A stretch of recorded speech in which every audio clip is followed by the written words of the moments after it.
felt like you couldn't control yourself or guide yourself normally? Did you know there's a name for that? It's called emotional dysregulation. When you hear the words emotional dysregulation, you probably think, what the heck is that?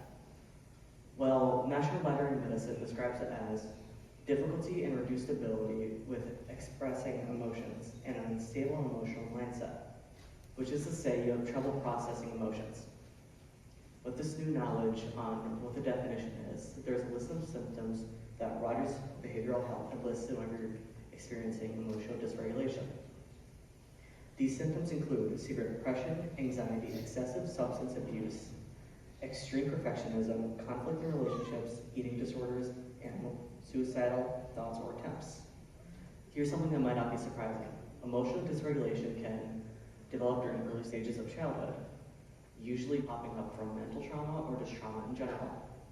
Though it doesn't always have to be trauma that ignites emotional dysregulation. Here's an example of emotional dysregulation. Let's say you have strict parents or parents who don't want you to show emotion at all. They force you to repress and suppress your emotions. Let's say you've been able to do this for some time. Eventually, you may have difficulties expressing emotions and just may seem completely emotionless. With this new information, how to spot when somebody's going through emotional dysregulation, you probably want to know how to help but don't know where to begin. Well, listen to these ways that can actually help someone with going through emotional dysregulation. The first thing you can do is communicate with them. See how it's affecting them. This communication can look as simple as checking in because that's all a person needs. I'm going to be real here. The best thing you can do is to encourage them to get a therapist. It gives them a trusted professional to talk to. But let's say you can't do that. They are not willing to talk to a therapist. You can turn to this quote from Cleveland Clinic. Build support, spend time with people who are kind and dependable.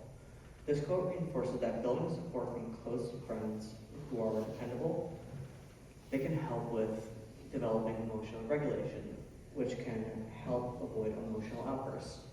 Having people to help leads to better development of coping skills, which are an extreme help with emotional dysregulation. These coping skills end up having a positive effect on those emotions.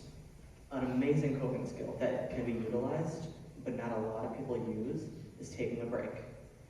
Positive psychology states, recognize when emotions such as anger is escalating, temporarily remove yourself from the situation to cool down before responding. Another amazing coping skill that can be used is meditation, practicing breathing techniques.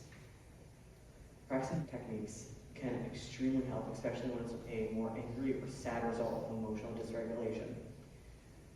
These are just a few of the coping skills that you can use, though they can also be even better, especially with somebody to help them through. Remember, if you feel like you are alone and you are dealing with emotional dysregulation, you are not alone.